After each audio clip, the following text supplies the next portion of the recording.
This is the Defenders podcast on TV Podcast Industries. We're back, this time talking about Loki, episode 1. For the record, this really does feel like a killing me kind of a room. Not big on trust, are you? Trust is for children and dogs. There's only one person you can trust. Yourself? I like it. Slap it on a t-shirt. If the TVA truly oversees all of time, how have I never heard of you until now? Because you've never needed to. You've always lived within your set path. I live within whatever path I choose. Sure you do.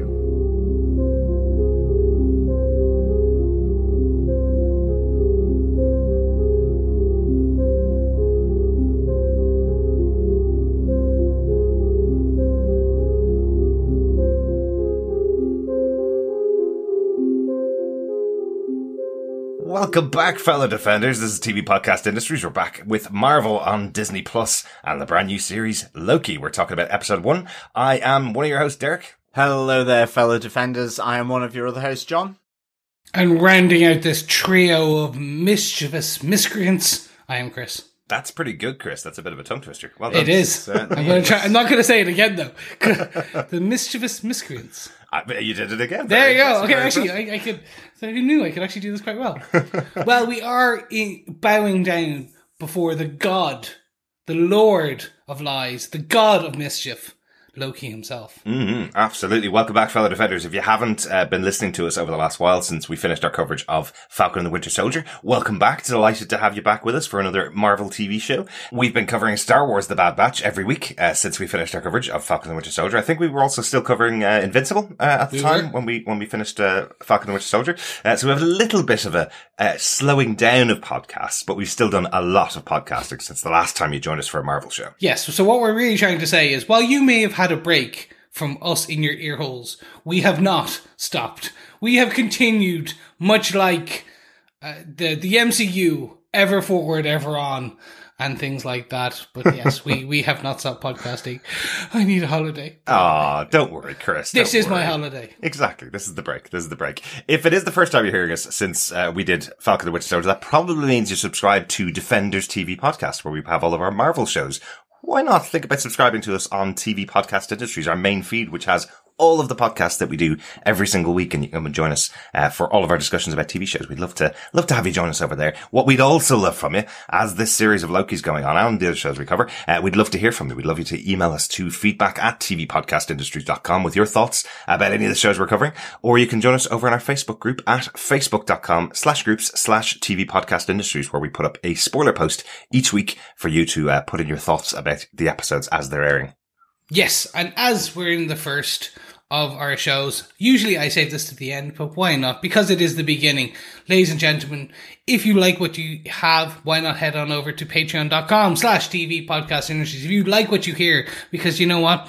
It helps keep the hamsters running, which help keep the servers going. We feed the hamsters through your beautiful patronage. So head on over to patreon.com/TV Podcast Industries, where just for a single $1, like what we saw flying out of the plane in this episode, you can help keep our hamsters in food, but more importantly, also keep our editors in caffeine, because that keeps them up into the wee hours of the night as he edits away our musings on the MCU.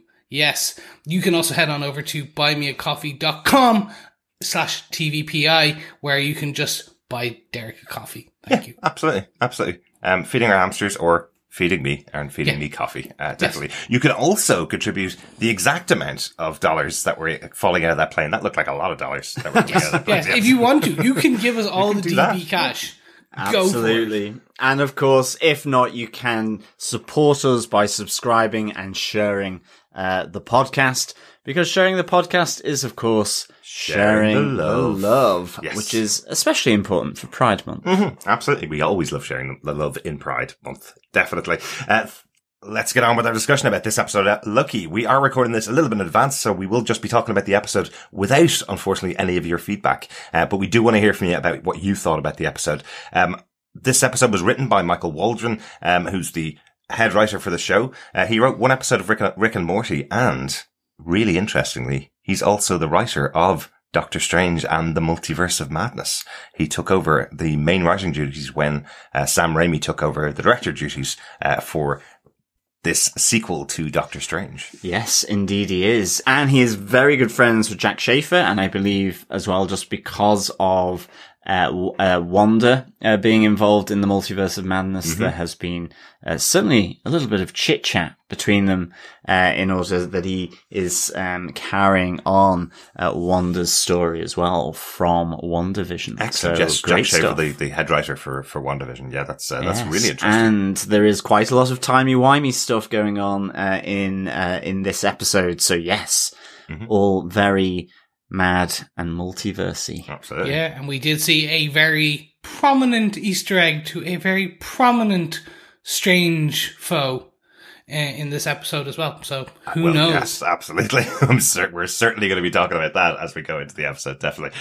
When John mentioned this to me about Michael Waldron being a good friend of Jack Schaefer's, I suddenly was going, wait a minute, does that mean we might get Wanda in the show? Could we get Doctor Strange in the show? Could we get Loki going directly into Doctor Strange, the Multiverse of Madness? Of course, that's all really likely if this is the person that's writing the continuing story effectively to tie it all in together. But this episode was directed by Kate Herron. I believe Kate's directing all of the episodes for the show, all 6 episodes. A UK-based director, and directed the second half of series 1 of the excellent show Sex Education, starring Asa Butterfield and Gillian Anderson. A really good show if you haven't got to see it. It's got a good kind of mix of drama and comedy, a little bit more comedy at times. Definitely. Got a kind of comedy of errors, would you say, or awkward comedy a lot? Yeah, awkward. Yeah, so Very awkward. it kind of gives me the feeling with a writer for Rick and Morty and a writer for Sex Education, I feel like during Loki we're going to get a bit more of a comedy TV show than we've seen in the past. A little bit more comedy than we've seen, probably closer to the Thor side of and Guardians of the Galaxy side of the Marvel Universe than, let's say, the Captain America and the Falcon and Winter Soldier side. 100%. Yeah. We are getting the Ragnarok-styled Loki with the kind of Guardian sense, the James Gunn kind of sense of humor. Maybe, yeah. In that you can see it already sprinkled throughout this, where we're getting from very serious moments and some very drama-filled emotion, and then an animated cartoon that makes you giggle. There are some funny bits, and I guess the situation just with some of the devices and that is pretty good as well. Absolutely. I have to say. And one of the best slow-mo action or just wobble sequences ever.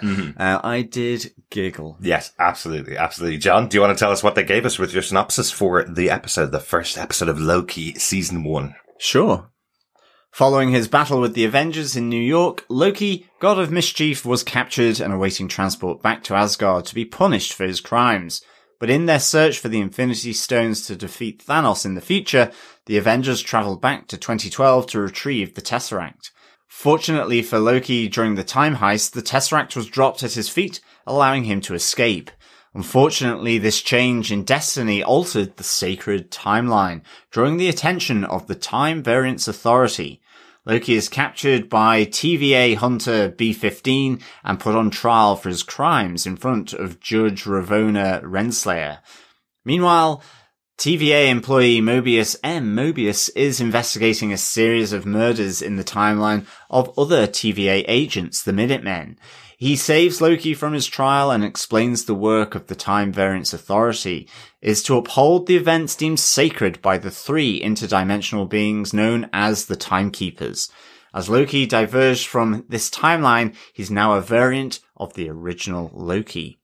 Mobius needs Loki's help to capture the murderer as he believes it's another Loki variant travelling through time.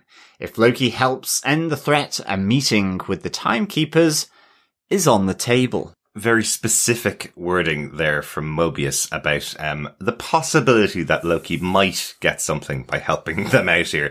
I don't think he's going to get anything. I don't think there's any promise made here from Mobius at all if he helps out the TVA. It feels like, what is it that you want? we'll talk about that. You know, like when you want dessert and your mom said to you, wait and see what you'll get. Just eat your dinner first. It feels a little bit like that. This episode had so many introductions to this brand new concept, really, to Marvel. There's been time travel we've seen, obviously, within Avengers Endgame, and this is the first time we're having this introduction to the Time Variance Authority and what that means, and these ideas of variance. So lots to talk about, I think, with the first episode. In that vein, we normally have our bullet points or our discussion points for the episode. We're going to call them variants for this season of Loki. So variant 1, our number 1 point. I wanted to just talk about that opening sequence, the connection with Endgame, the literally taking the scene from this multi-billion-dollar movie that was made and put up on screen and using that as your intro to the Loki TV show. What a great idea. Yeah, absolutely. And we get the answer to the question, where did Loki go as well, which was quite good. Even though, weirdly, it was Mongolia. It's as good as place as anywhere, I guess. So that was, that's where he kind of went to. Although I thought it was funny that it effectively dropped him about, 1,000 meters above the Earth. So he had to come sort of crashing down a bit like a meteor. Must have hurt, I guess. But he has been slapped around by the Hulk a few times, so I think he's probably used to it at this stage. It's been a tough day for Loki, though. But I did like the fact that they literally just kind of took all that footage from Endgame and just kind of wove it in here. I thought it was pretty good. And a nice little setup, you know? Yeah. Yeah, absolutely love it. It was just the overall, the usage, the tie-in. The best way to think about this is they could have taken any Loki point. Like, they kind of set it up, obviously, in Endgame, that we knew it was coming, but they could have done it, like, 2 years later, Loki has been jumping around the multiverse, jumping around, at this point now, the multiverse, but the timeline. Yeah. It's 2 years after his escape, and this has happened. Now it's, literally, they got him split seconds later. Yeah. So it's still that Loki from 2012, and I adore that. Yeah, because it's the Loki you love to hate. It's the Loki we originally fell in love with. Yes, it's the original Loki, who's the main antagonist in Avengers.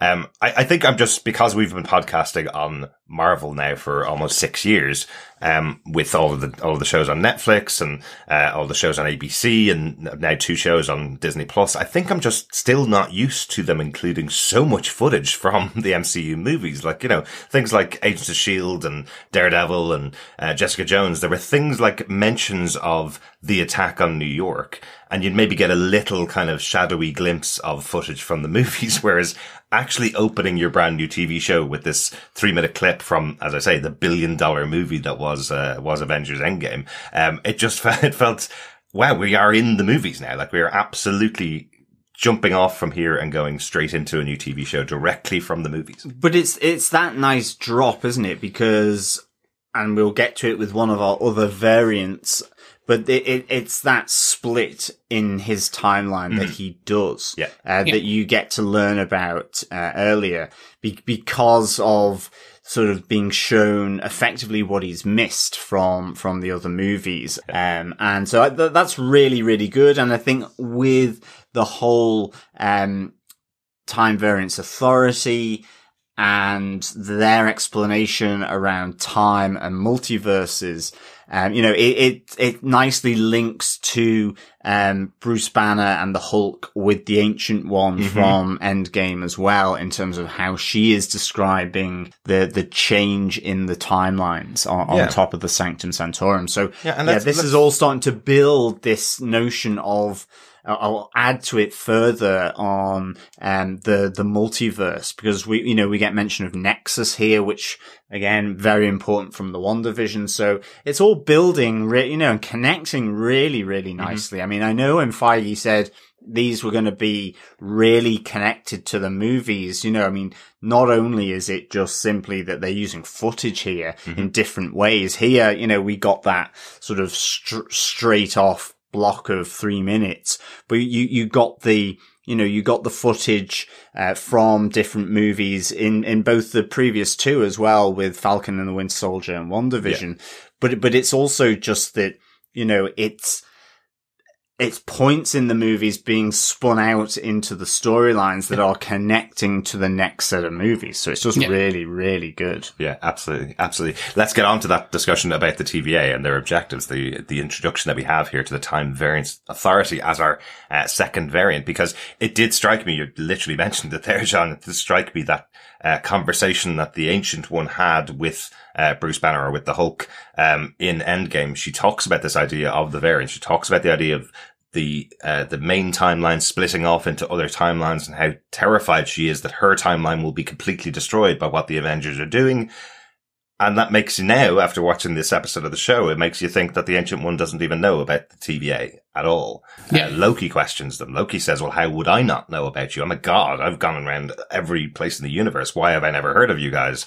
And he's told by Mobius, well, you didn't hear about us because you were just stuck on your predestined path along the timeline you're supposed to be going down, and we didn't need to tell you that we were here. So I kind of like this idea that they're the shadowy organization that's in the background fixing things that are, let's say, broken, in inverted commas, according to their timeline. Yeah, absolutely.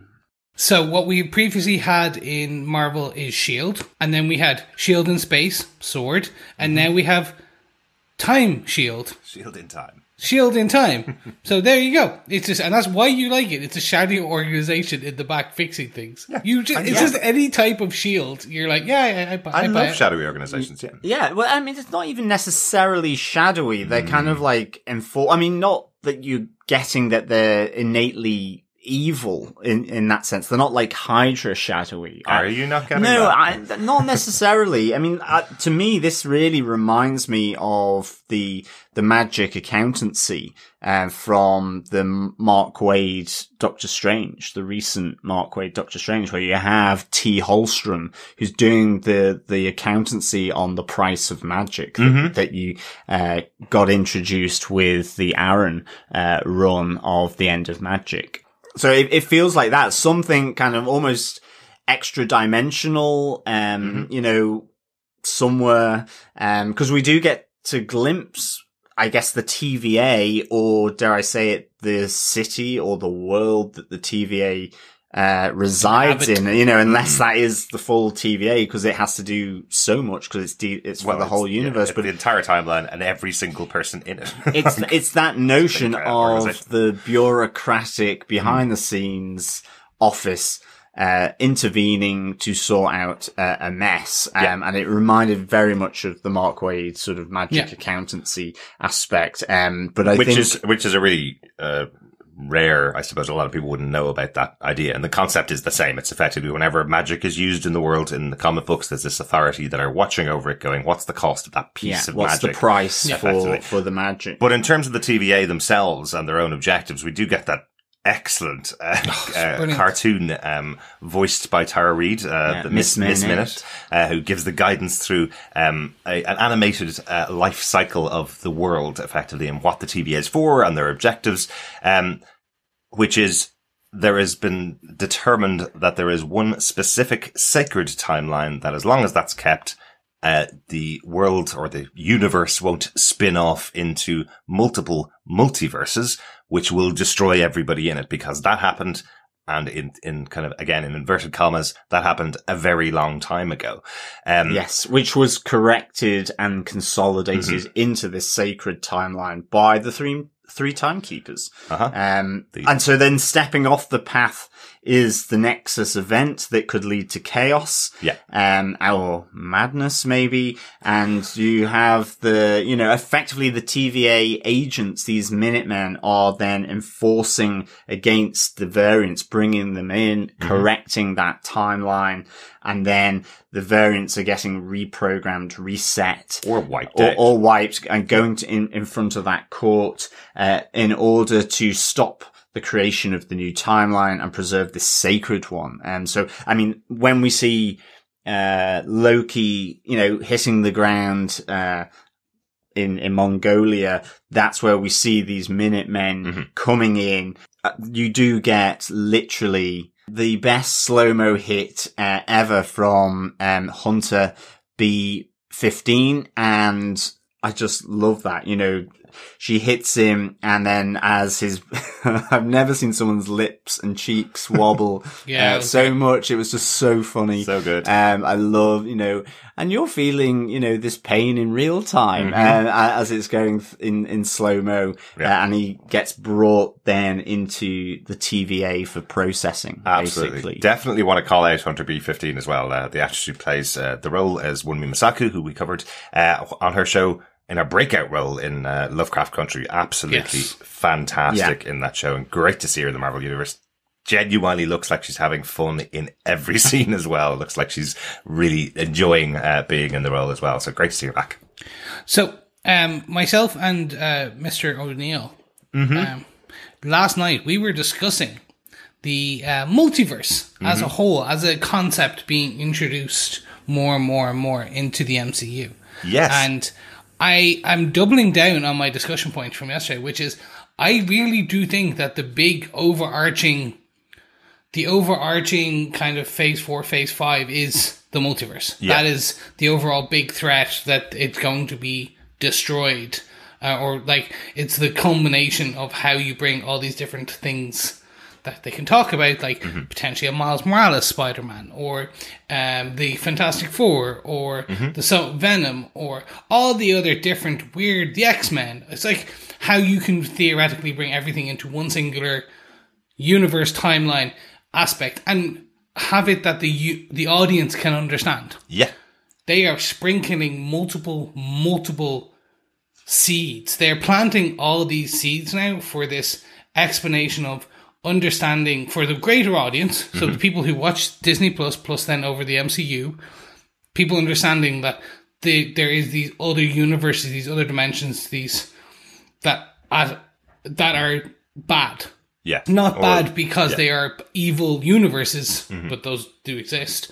They are bad because they jeopardize the overall continuity of everything. So Absolutely. They must, the TVA protect it, Doctor Strange protects it, all these things. The Multiverse of Madness will go into this further.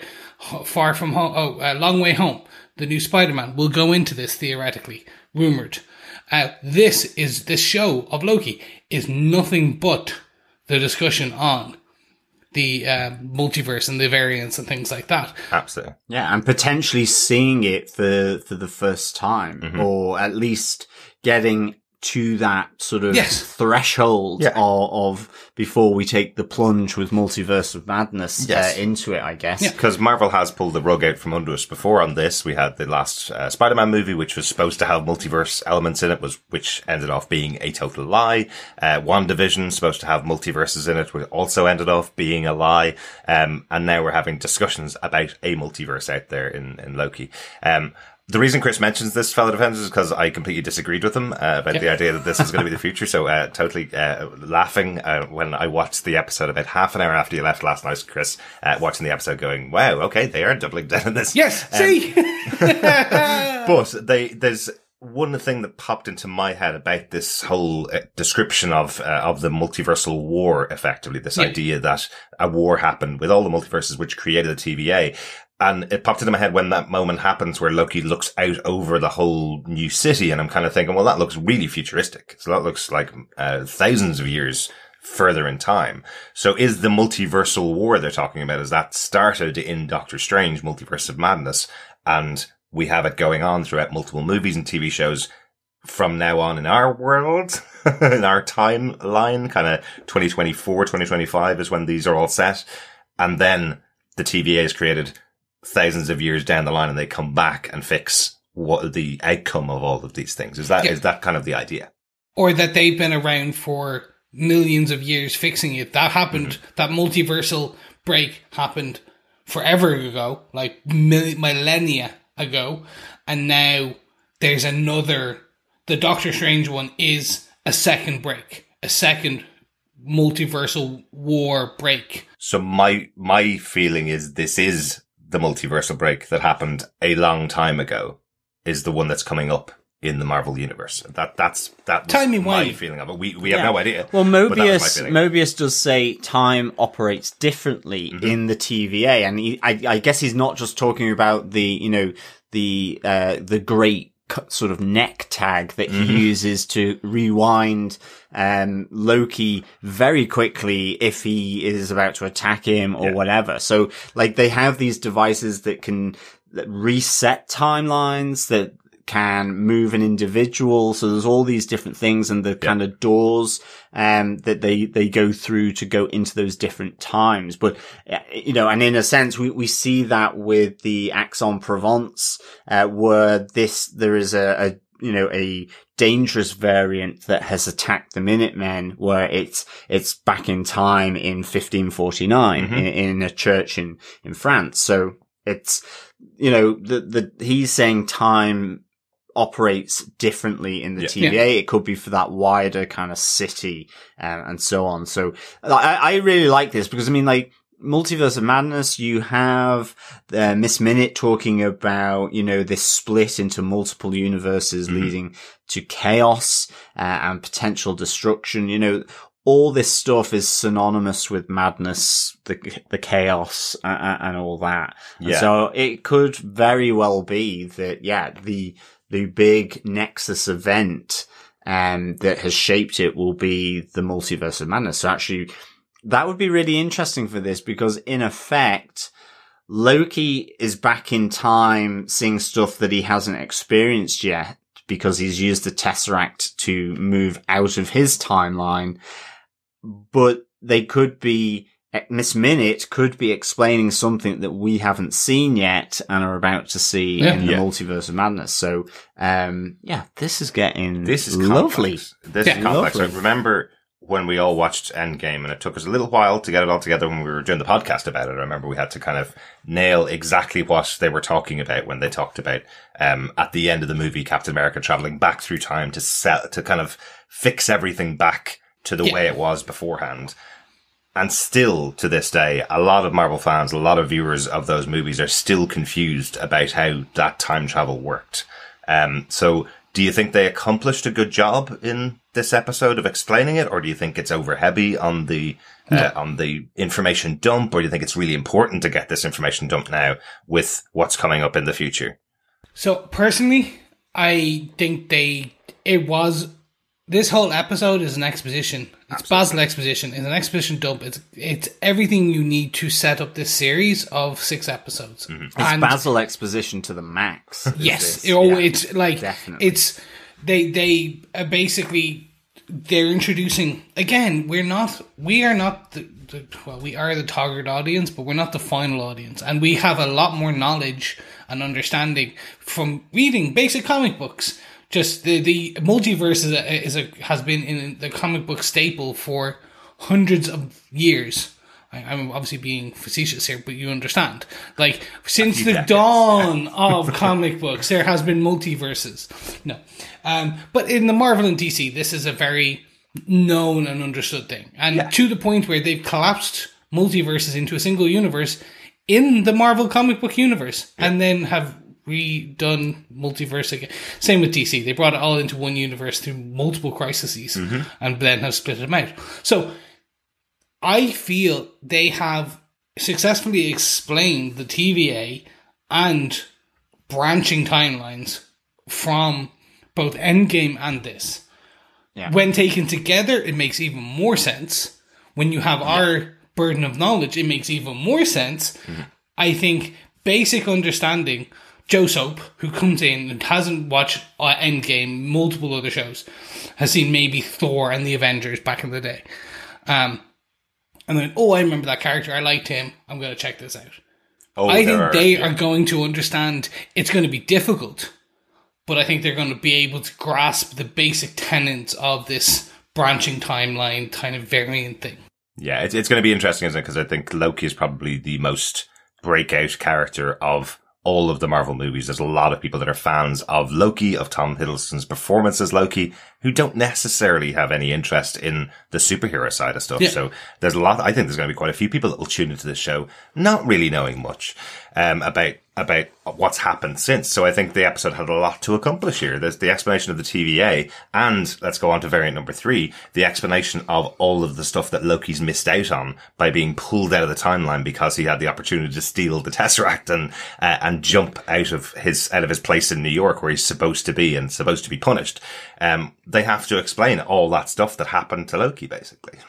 Yeah, no, I love this because I think even in my own mind, I hadn't actually fully grasped that what we were seeing in Endgame was him missing a load of stuff from Dark World, Ragnarok, and the Thanos attack that he hadn't seen. So, like, and again, it's to Tom Hiddleston's performance, where he's seeing the death of his, I guess, adoptive mother, for the first time, as well as, his father, Odin, and seeing, him experience that with Thor, and also kind of his and Thor's slight reconciliation. Yeah, seeing this all for the first time, and it just that he's thinking this is a trick. He's thinking this is, he's coming at it from himself, in terms of what mischief is going on here. This is a trick. This is a joke being played on me. Until he's grasping,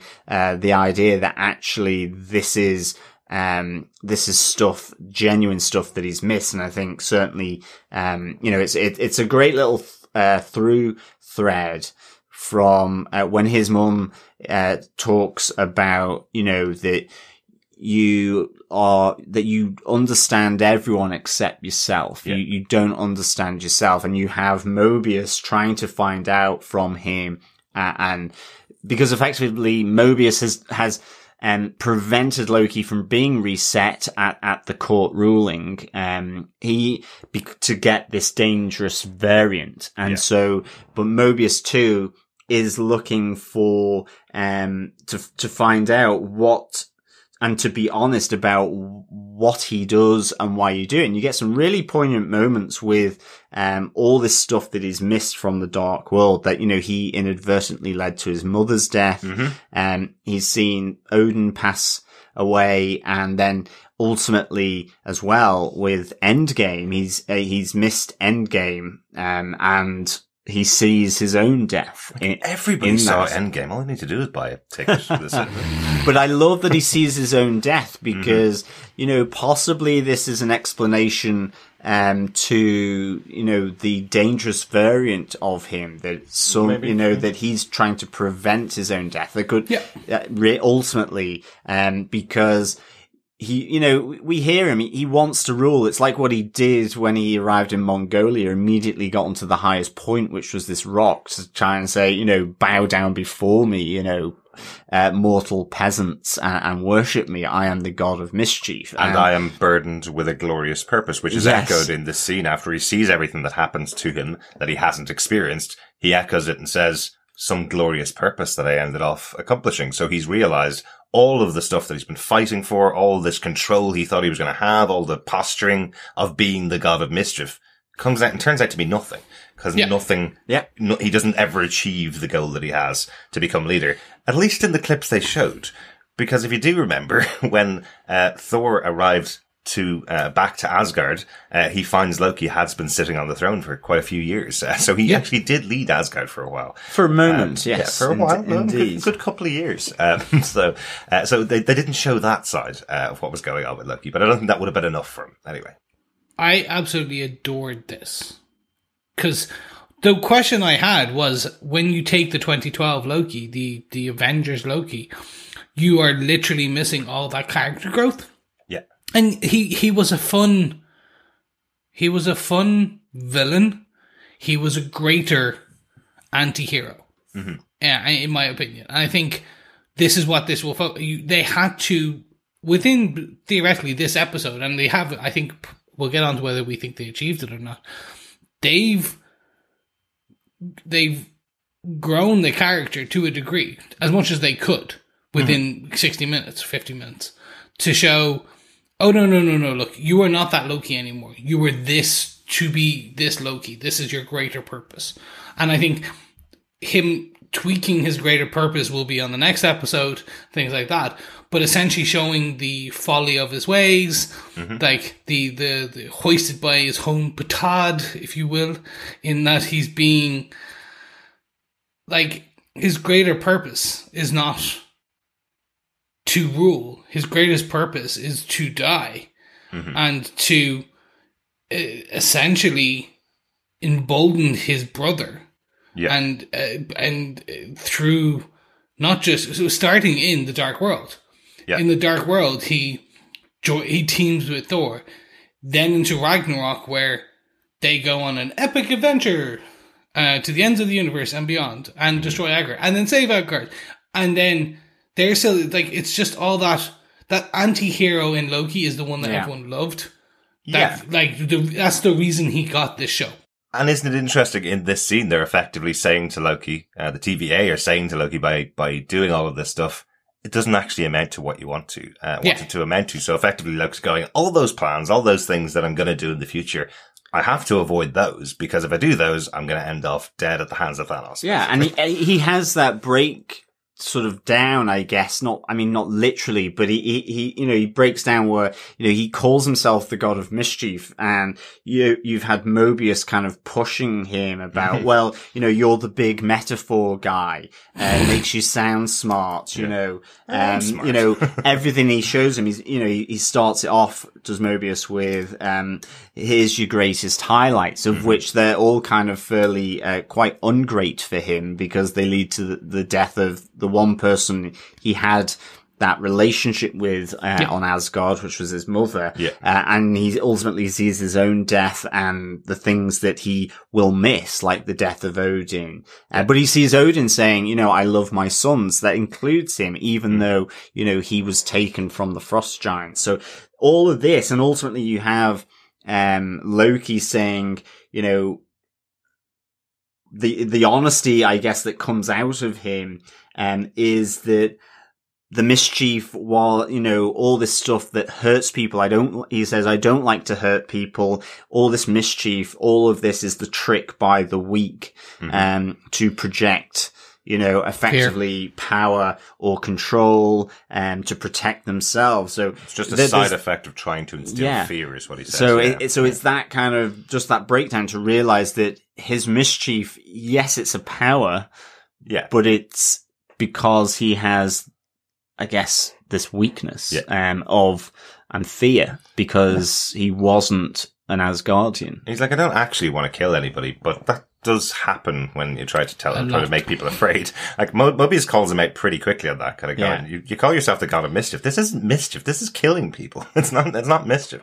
But something that we didn't really talk about on the TVA side of things, it's interesting because they wouldn't consider themselves as heroic. They wouldn't consider themselves as people that want to stop bad people or villains.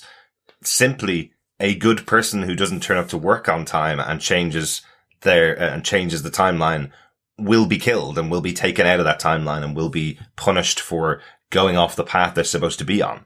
So they are cleansing things that go wrong on the timeline, whether good or bad, whether for positive or negative reasons. They're absolutely with one singular purpose. So they're not heroes here. They're not defenders of anything other than this timeline. I love that Loki calls that out.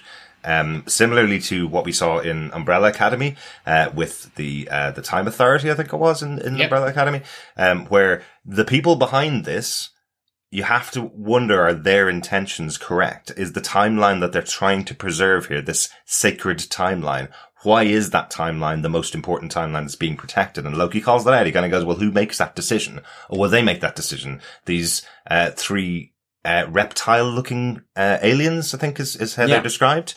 The timekeepers. Yeah. So do they really have the best interest of, Earth and the universe and the regular galaxy to mind? Is that what's going on? Or are they stopping things and creating a timeline that's best for themselves? And they've created this story. The animated, movie, the one that looked like the Jetsons, that has all this description and all the stuff that's going on. At the end of it, there's kind of a copyright mark, for the TVA. And unfortunately, I didn't write down what it actually says, but it's something like, the, information department of the TVA, something like that. And it sounds really like, propaganda department of the TVA. So it makes you think that, yes, of course, this isn't exactly the truth, but it makes you think that it's a created truth that they show to everybody to say, hey, we're the good people, don't worry. But it does seem like they're not good or bad. It looks like they're protecting a timeline, and maybe the people that created that timeline are the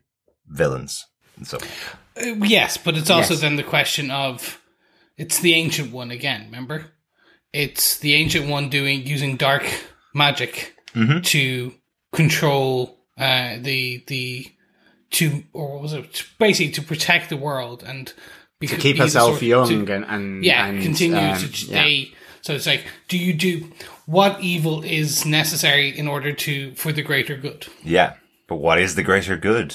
Is the greater good in the best interest of everybody, or is the greater good in the interest of the timekeepers? I'm intrigued if that's part of the storyline for the series itself. Just wanted to move on to Variant 4, which is our just a quick mention of the fight between Loki and Hunter B-15 in these scenes, just after he's learnt of his death and everything that's going on. He's lost his glorious purpose. Hunter B-15 comes in to arrest him again, effectively. But I love that they get into a fight, and he does effectively win. He's able to get himself free of his collar, throws the collar around Hunter B-15, and does that hilarious moment when he gets her to jump back and forth through time, I guess. And speeds it up, and then just go, like, it looks like he's kind of moving around a dial just faster and faster until he just, like, goes, whee, and flicks it off, and then she doesn't kind of come back, and it's like, where's she gone? I love that she's going back in and out. You can hear her going, stop it. Stop it.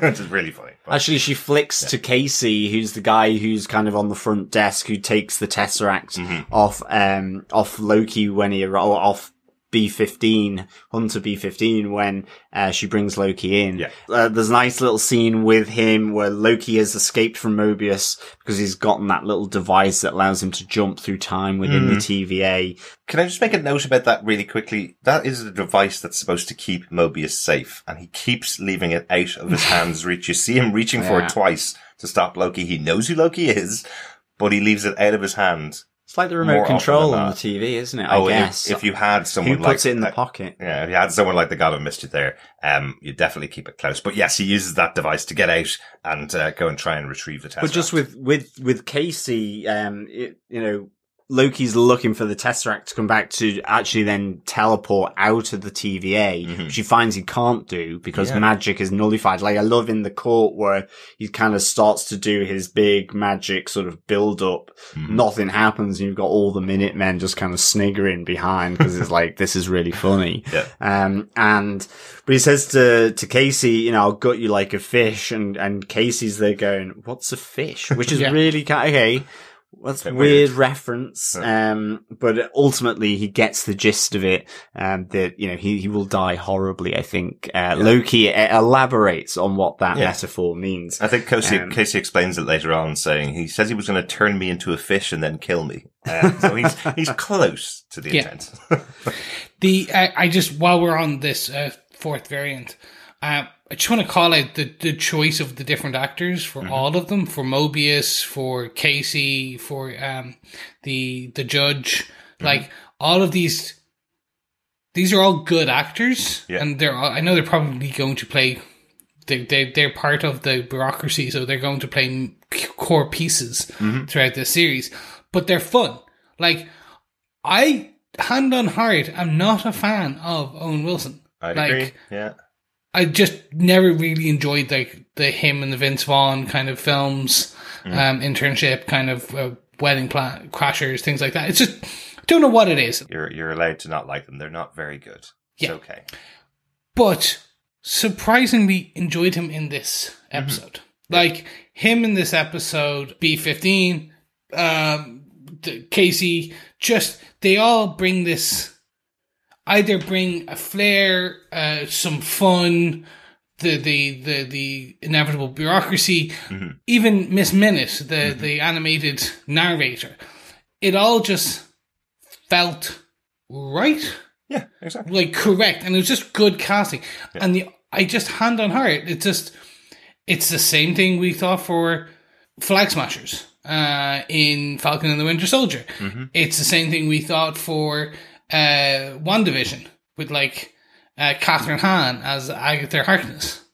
Like, it's just all really well done casting, and Absolutely. I think that just adds definitely. so many layers.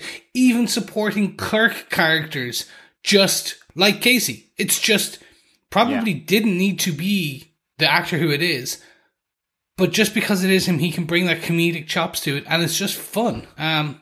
So I just wanted, like, the fight with Hunter B-15 is fantastic. It's well done, and it starts to show the ability of these using time as a weapon. Like, we get to see the different aspects of using time as a weapon throughout this episode, and it's fun, and that will be playing into multiple fights in the future when Loki has, instead of his 2 daggers, he gets like the 2 batons of time and or 1 baton and a clicker. Like, it's going to, like, you're going to get some very fun, visually appealing fights. Yeah, I totally agree with you, Chris. They really do have a great job with casting on these shows on Marvel. You know, having Gugu Mbatha-Raw in the role as the Judge. We are big Doctor Who fans here, so we recognize her as one of the main characters in Doctor Who, the sister of Martha Jones, who was Doctor Who's companion. So we saw her quite a lot on there. So great to see her in a big Marvel TV show as well. Yes, and Casey himself, I was literally, the moment he came on screen and was asking about the Tesseract, I was going, he's really funny. I like his delivery here. So seeing him twice more in the episode, and hopefully a bit more as the office clerk later on in the show, I think he'll be an interesting character to watch. Maybe like Herb from Umbrella Academy, who was a character we got to really like in Umbrella Academy season 2. Yes, very much so. Yeah. Let's get on to our final moment, because we have kind of referenced it a little bit more. Our variant 5, the mission for Loki now is going to find the violent Loki variant. No, the dangerous Loki variant. Yes. I say violent because effectively he seems to have killed quite a lot of people.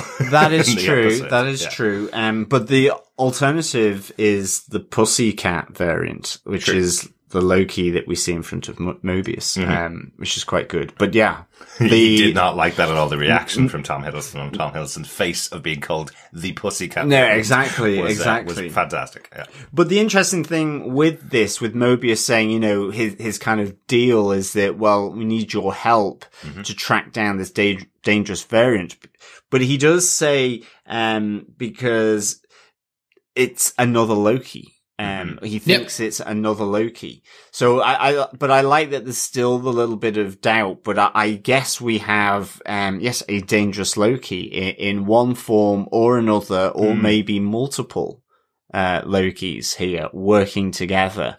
But I wonder if it does come back to a single Loki, because I'm just wondering whether seeing his death, seeing all that, as I said, whether that spurs him to utilize this new situation of a very powerful organization that can manipulate time, and people's space and people's, fate, and that he, you know, gets that mischievous little spark in his mind. And so it comes back to him using multiple variants of himself. Maybe that's it. And the thing that this variant Loki, as Mobius is calling him anyway, the thing he's stealing is the reset devices. So he's trying not to get time reset from certain points that the TVA are at. That seems to be part of his plan. I'm just interested in why we didn't see the face. We got hood over this traveling killer. For the 3 times it was in the episode, we had a hood over the head, or we didn't see him in one of the scenes. And the French kid who apparently witnessed the whole thing when questioned by Mobius, points to a stained glass window of the devil, or as it is in Marvel Universe, Mephisto. Would you really confuse Loki with Mephisto if you'd seen his face? Don't look anything alike. Mephisto's very red. Very unlikely you would confuse Loki with that. So what we're going on, once again, is potentially the unreliable narrator of the TVA telling Loki what they want to tell him, and we're going along with it because that's the only information we have right now. But it could be anybody, and it seems like there is definitely a moment where they're going, It's Mephisto. Well, it's certainly, it's interesting if it were definitely Loki, a variant of Loki, a dangerous variant of Loki. The fact that they've got the hood up and the face, just in darkness, you can't see anything. And as well, I think one of the Minutemen is on the floor trying to get out of there, and it's that horror-esque type thing of being pulled very quickly along the floor. So, does that require the strength of the devil? Possibly. Who knows? And all I really mean is within 10 seconds of this show, we got more reference to actual Mephisto than we did in 9 episodes of WandaVision, which everybody thought was involving Mephisto. No, exactly. Exactly. But maybe we were just like timekeepers ourselves because we could see the timeline. Maybe. And see that Mephisto might be there. It may also not be Mephisto. It could be a whole range of different Lokis. Loki has done a lot of things. He's been the Sorcerer Supreme. We've had female Loki, so there's a lot of Lokis. Frog Loki. Yeah. There was Frog Thor and Frog Loki. He shouldn't go to France. Yep. Isn't that Croaky, Chris? Yes, Croaky, excuse me. Sorry, had to get in there with that one. Well, that's more of a toad. Anything on the mission, Chris, on the final variant point? So for me, this is going to be the fun, who is it, for multiple. And I get the feeling they're not going to reveal the hooded character till 5. Episode 4, episode 5. It's going to be 2, 3, 4. They're going to keep it down. They're not going to tell us because I think it's going to be a proper reveal. It has to be. But that being said, so there's 2 avenues here. So one is you keep the variant, the hidden evil one hidden.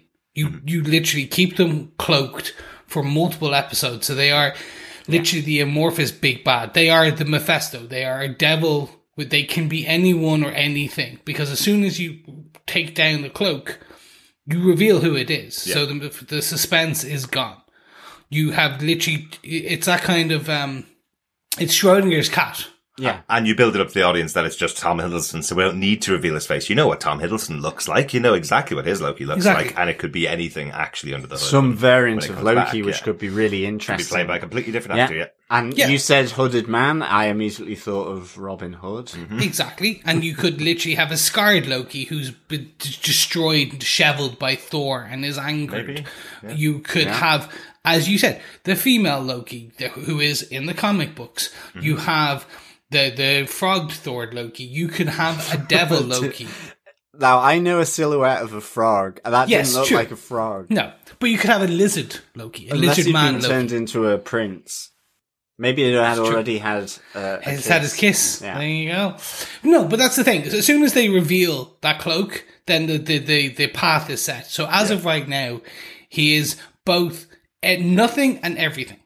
That is the fun part. It could have been a Pussycat Doll variant that has gone dangerous. A Pussycat Doll variant? Yeah, instead of a Pussycat variant, Pussycat Doll variant, who has now gone breaks into massively dangerous. Interesting. But I love the fact they keep it cloaked. Anyway, that is the point, is that I love, like you say, Chris, they've kept it cloaked and there's multiple avenues from that that can happen, and it's really good. But like you say, it seems to be the taking of the reset device that resets the timeline in that place at that time. And it takes it before it's been reset. Yeah. Although the one thing just on that is when Mobius is in the church in Aix-en-Provence, they then put a reset device down and activate it. So does that clear it? So, or is it just clears it from before? So, I mean, I guess wherever this has happened, then they can clear it as long as they go there. If they don't know it's happened, then they can't. So the devices could be being used to reset something else. Exactly. Which could be obviously his own death.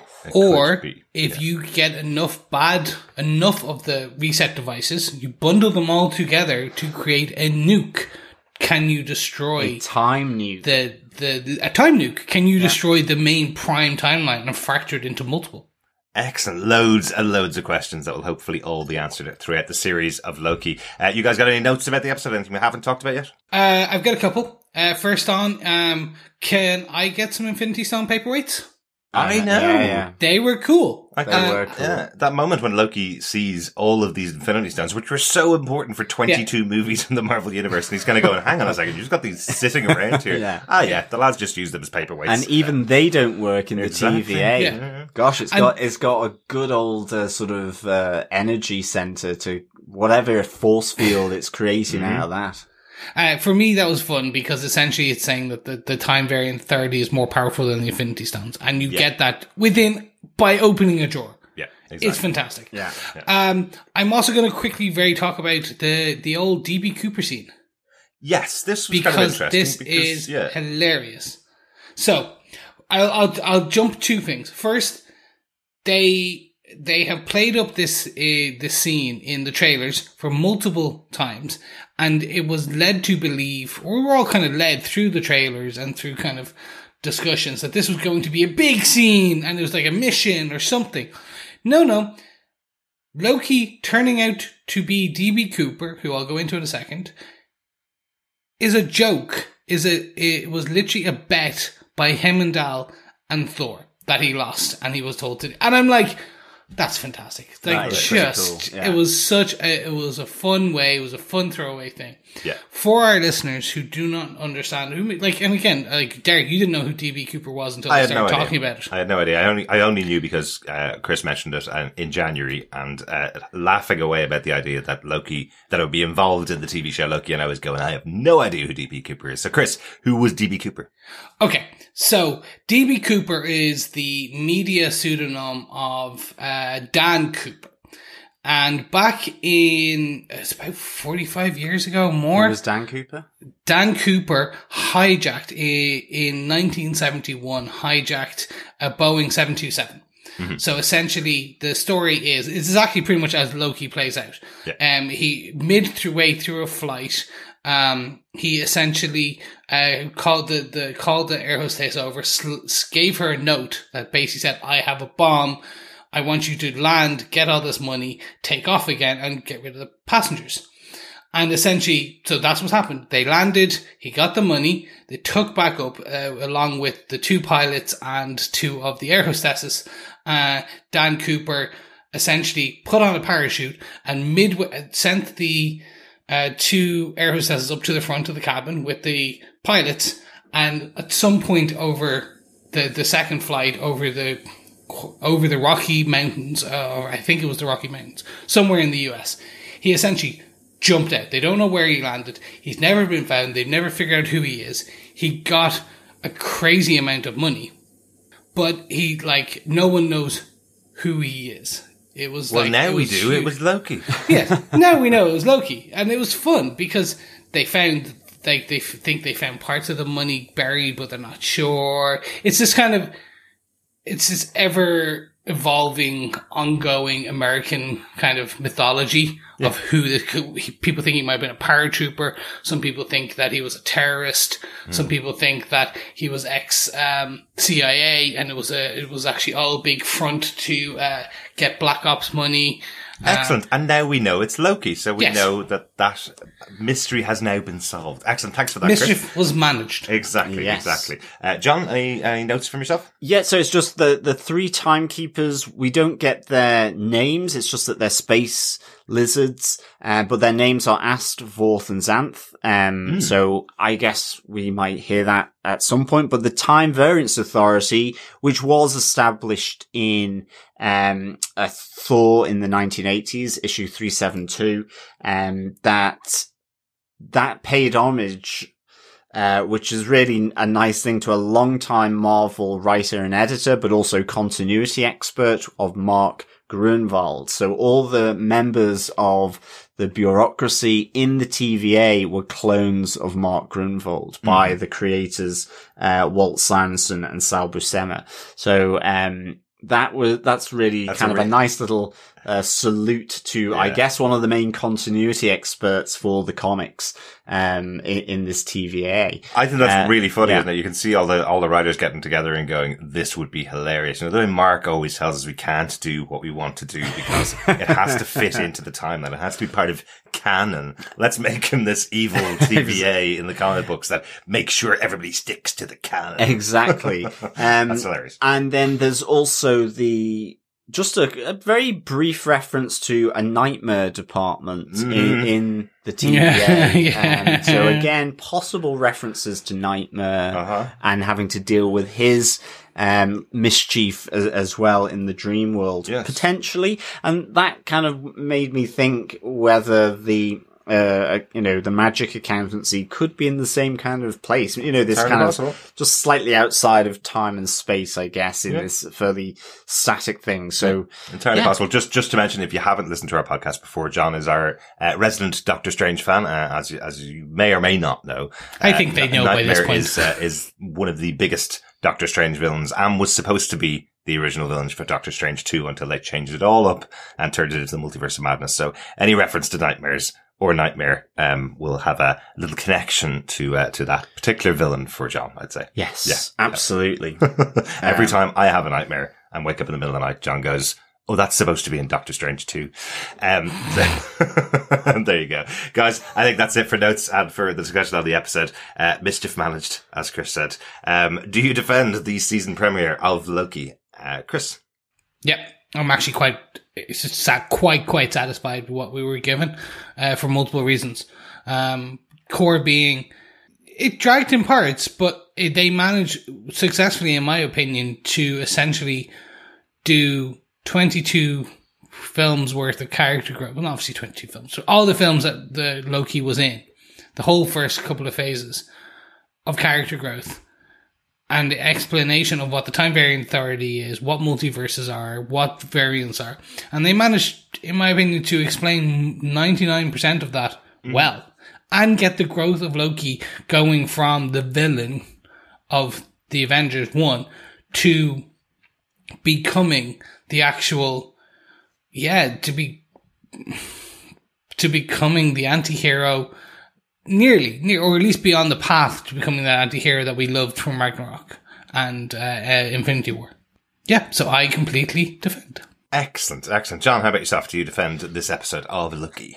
I do. I really defend this episode of Loki. I'd give it 4.5 pussycat variants out of 5. I just really liked Tom Hiddleston keeping his portrayal of Loki alive here, connecting it both, forwards and backwards and around in circles and up, down, roundabout, whatever, to the Marvel universe. This is really a connected universe when you see it like this. And I think how Tom Hiddleston portrayed that, the idea of seeing the stuff that he hasn't experienced because he's been plucked, using the Tesseract out of that timeline, from 2012, was really, really good. It connecting to Dark World, and all of that I thought was really good. There's this massive intrigue just around the Timekeepers and the TVA anyway about, are they good or bad, as you say, or are they just simply this neutral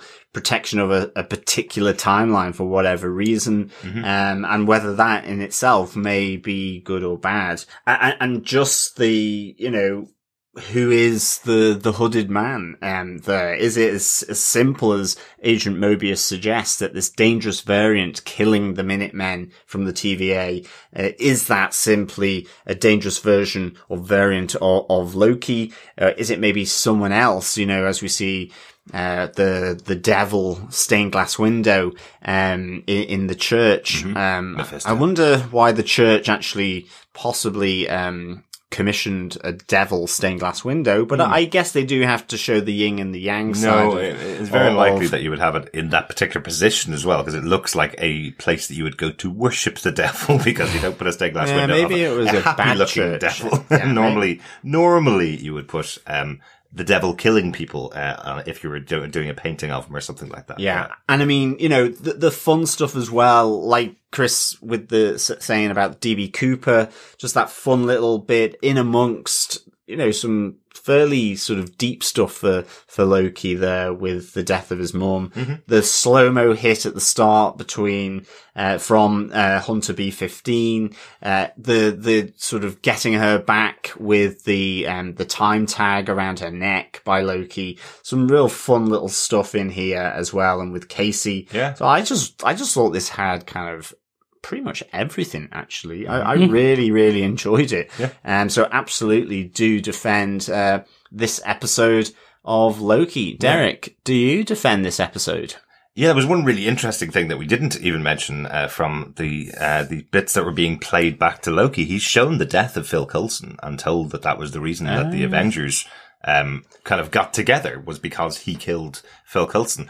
I really was expecting Mobius to go, and it didn't even work. Phil Coulson lived for another 9 years and set up another version of S.H.I.E.L.D. You know, to really expect them to actually roll back Agents of S.H.I.E.L.D. back really into crush the MCU. his power sort of exactly. trick. Yeah. Exactly. I really thought they were going to do that, but seeing Phil Coulson back in the MCU, even though it was just a flashback and to include the character, I thought was really cool. I really liked that. Overall episode, I think, was done really, really well. They did a great job of getting everybody up to speed. It's an opening episode, but I think there was enough of interest in the episode to make you excited for next week's one. So that's all I was looking for from the first episode. Probably a lot of information being stuck in there so that we can get ready for next week's episode. I think there's so many questions around who the TVA are and what they're actually trying to accomplish that I think will work really well for this kind of mystery comedy series for the next 6 episodes.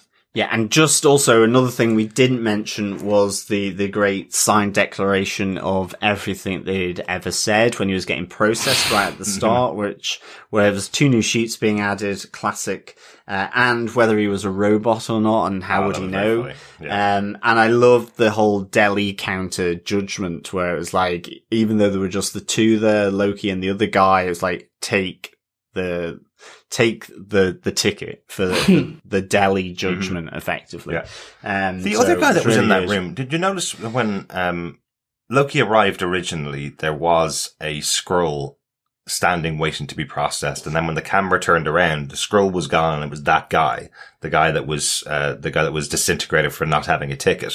He was the one that was there, and I was trying to work out whether that was just a weird edit, or was it supposed to be many more people in the room, and the next edit was just the 2 of them, or had the scroll just walked away after being processed? But it just seemed weird that they had a scroll in full makeup in a scene for about 2 or 3 seconds, and then never seen again in the episode. I just thought it was a bit odd, but there was a scroll there in the episode. Maybe that'll be something that we can check every episode, how many scrolls appear in all the episodes.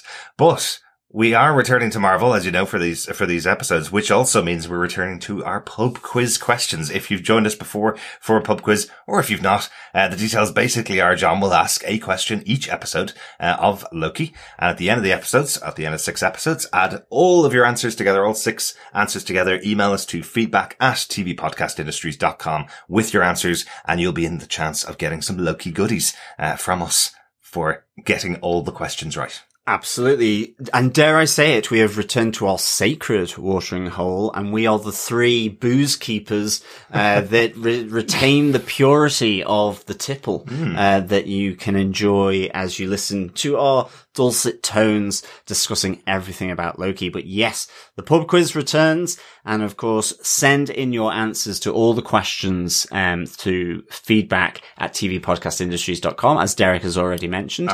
Just reiterating, you can send them all in one go, or as we go through the episodes of this 6-episode series. Excellent. What's the question, John? The question is, what speed is Loki moving at after being clobbered by the TVA agent Hunter B-15 in the Gobi Desert? Ooh, interesting. Do you know your record players, I guess, is the question. Oh, okay. That's a really interesting clue. I would just say, what's the start of the episode again? You'll get that pretty quickly.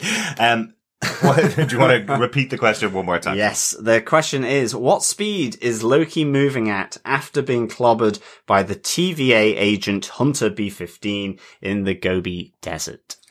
Excellent, yes. Whilst he experiences, dare I say it, the absolute pain of that hit in real time. Yes, really like that. Thanks, John. And thanks to everybody for listening. As Chris mentioned at the opening of the show, you can support us over on Patreon for any amount each month. Just pop over there to patreon.com/TV Podcast Industries if you'd like to support us over there. If you want to just support us with a one-off amount, you could also pop over to buymeacoffee.com/TVPI and buy us a coffee. It always helps us out. And we want to say a huge thank you, of course, to everybody that's been supporting us over on Patreon and on Buy Me a Coffee. And most recently, we've had a few additional joiners over on Patreon. We've had 084, Alex Baelish, John Daniel, and James Figuer. Thank you so much for all of your support over the last couple of months. I'm hoping you're enjoying the content that we're putting out from TVPI. Every penny that you send through to us on Patreon allows us to afford to put out as many podcasts as we do on a monthly basis. So thanks so much for all of your support, guys. Yes, thanks so much to our patrons. Really great to have your support. And to our baristas as well over on Buy Me a Coffee. It's great to, that caffeine hit is really, really good. It's really necessary. Yes, thank you so much, guys. Look, we really appreciate it. I joke, I kid a lot about pretty much every time we talk about it. But we really do appreciate it. We really do. It does actually help with the edit. It keeps our servers up, all the little admin-y things. Mm-hmm. And it is a good thing. It allowed me to kind of refactor and upgrade the memory on my computer in order to podcast better and less crashes, because back in the day, about 6 months to a year ago, my computer would crash in recordings at least twice. Yep. It was not good. Not good. But with a small bit of an SSD, we fixed it. Yes. Exactly. And for the avoidance of doubt, no hamsters were harmed during the making of this podcast. Yes, of course. Yeah. It's not over yet, but thank you guys so much for supporting us over on Patreon or on Buy Me a Coffee. You don't have to support us with money. If you want to support us in another way, you can support us by subscribing to the podcast and sharing it with your friends, because remember, sharing the podcast is sharing the love. Ooh. And of course, we would love to hear your thoughts about this series of Loki. You can email us through feedback@tvpodcastindustries.com. Come on over to our Facebook group at facebook.com/groups/TV Podcast Industries. We're over on Twitter at TV Pod Industries, and you can also record your thoughts in a voice message and email it to us at feedback@tvpodcastindustries.com, or go to our website, tvpodcastindustries.com, where you can record a voicemail for us over on the tab on the right hand side of the screen for any of the thoughts, comments, theories, chit-chat, feedback on this series of Loki. It should be good stuff with Absolutely. What we've seen from this first episode. Yep, this is just the beginning of Loki, the Loki podcast on TV Podcast Industries. We will be back later this week with our discussion about Star Wars The Bad Batch Episode 7, as we continue to discuss The Bad Batch every week. Thanks so much for joining us. We'll be back next week with Loki Episode 2, and of course, hopefully, your feedback. Yes, thank you so much for joining us. It is just the beginning of our delving into the mysterious time, multiverse, madness, variance, and everything in between. But we will restore order by the end of the next 5 episodes. So thank you so much, and we'll speak to you again soon. Yeah, thank you so much as always, fellow defenders, for listening to the discussion that we have on Loki and all our podcasts in general. We can't wait to speak to you again. Remember, keep watching, keep listening, and keep defending. Bye. Bye. Bye. Bye.